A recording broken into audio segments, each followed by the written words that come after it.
Good afternoon. My name is Michelle Harrison. I'm a special education teacher at Shawnee Heights Middle School, and I'm also the current president of the Shawnee Heights Education Association. Today we're having short question and answer sessions with our candidates for Board of Education. Please introduce yourself and the position that you're running for. Good afternoon. My name is Tim Watts. I'm running for District 5, Position B. All right, thank you very much. Our first question today is multi-part. What is your primary goal as an individual member of the board? And then what is your vision for the future of the district? And also then, how would you know if that goal or vision are being achieved? Awesome. So first, I want to thank the Shawnee Heights Education Association for putting this together. I've actually been working with Mr. Hallisey for the past few weeks on doing this, so much anticipated. And I think it really gives a good picture and a good opportunity for all the candidates to answer similar questions and get it out there. So as far as my primary goal, recovering from the learning loss that we've seen since COVID-19 has come in and changed how our students, our educators interact is my primary goal. Since March of 2020, we've had 580 days of this disruption, and it's definitely had an impact on our kids. We've seen that they just haven't been able to learn as good as they had in the past, and there's lots of different reasons.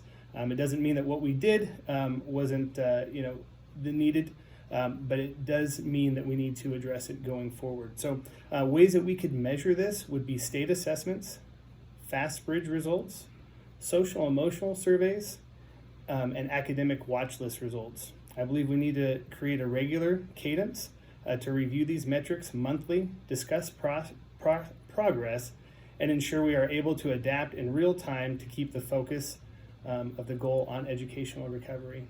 As far as long-term vision, I want our district, Shawnee Heights, to be the premier district in our county and focus on college readiness for our students. Okay, thank you. So how do you plan to build and maintain relationships and connection with students, staff, and constituents?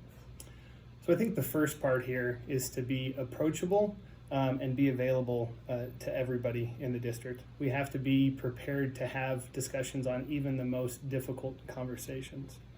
One thing I saw at a Seaman Board of Education meeting that I went to a few weeks ago was they extended the amount of speaking time that their constituents had. I think this gives people who come to the board meetings more opportunity to develop those questions, those comments, and those concerns, and that would be something that I would advocate for. Before the pandemic, we had a 5-minute limit. It's been moved down to 3, and I think we need to give our constituents more time to speak up. My family and I regularly attend activities here at Shawnee Heights, and I would look for opportunities to speak to the Shawnee Heights patrons at these events. Reach out to those who come and speak at our board meetings, and then a goal is to attend one PTO or site council meeting per school per academic calendar year. So 6 schools would be 6 times in the year. So that's how I would attack that. Okay, thank you. Mm-hmm. So in your experiences, what do you feel are the best ways to address differences of opinion, and for this case, on a board, or differences between the board and, say, district staff or administration? And then in that light, could you support a decision that you were not in favor of? Why or why not? Yeah, so I think the best way to handle tough situations and conversations is to address the issues with all stakeholders. Make sure that they have an opportunity to ask any questions, any concerns, and then bring ideas on how we can accomplish our goal. Throughout my career, I've worked for top Fortune 100 companies and been blessed with some really good training on how to work well with others, solve even the most difficult of problems, and create a culture of success. Currently, I'm finishing up a training on how to have difficult conversations, and I think that that's probably applicable to what we're doing right now. If elected, I'm sure there will be times when what I advocated for isn't selected. It's important to give these ideas an honest chance and be open to others' ideas when that happens. Just because it isn't what I supported doesn't mean that it isn't a good, viable option. And I think we need to give it all of the opportunities as if it wasn't an idea that I brought to the table. All right, thank you. So what are your thoughts on our current and proposed budgets for the district? If cuts were necessary in the future, where do you think you might be making the first cuts? And are there areas that you would not consider cutting? So our current budget for 2021-2022 is $13,850-ish per student. I would approach this with the eyes of how are we spending that money? I'm not saying that it's too much, too little. I want to know more about how we're spending those funds. Over the past years, we've added several positions, and it's important to have metrics to measure how effective these positions are. My priority is to start with the funding in the classroom first. A class of 18 students is just under $250,000 of funding at $13,855 per pupil. We must continue, and that's an indication that what we have currently funding is enough to most likely be successful and at least a good start. We must continue to retain and attract high quality educators and staff.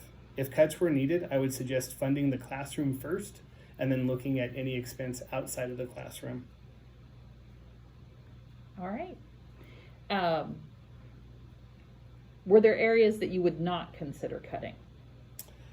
So it would be the in-person classroom is what I would say you would start with, and that's, I mean, you have to have, we have to have balance. We need to make sure that we have, we can't have class sizes of 40 students. That's, way too much for our educators. So that would be what I would not consider cutting. All right, thank you for the clarification. Sure. How would you approach advocating for educational funding at the state level? So this isn't a topic that I've seen in my, attendance at the board meetings. However, I'm open to learn how the funding is allocated and then work with the district to make sure we are spending funds on programs that progress our students to educational success. I'd be interested in learning more about the limits that are currently in place that prevent the Board of Education from allocating funds. From what I understand, there are certain buckets that allocation has to come from, and then allocation has to be applied to that.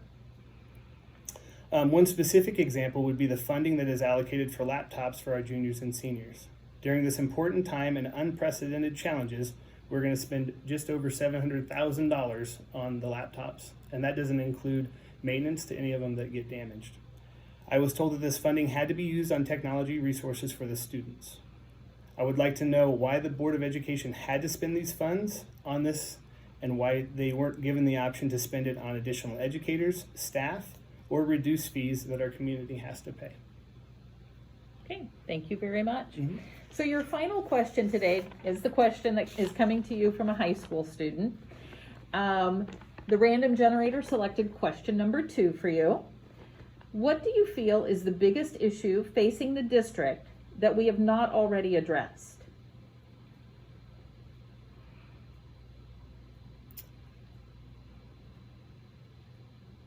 So I think the biggest issue that we haven't addressed is cohesiveness and collaboration to work together. We have to find a way to create more, I would say, productive conversations. When we're at the board meetings, patrons can come and speak to the board members, but there's no back and forth. There's no, hey, here's an idea. What do you think about that?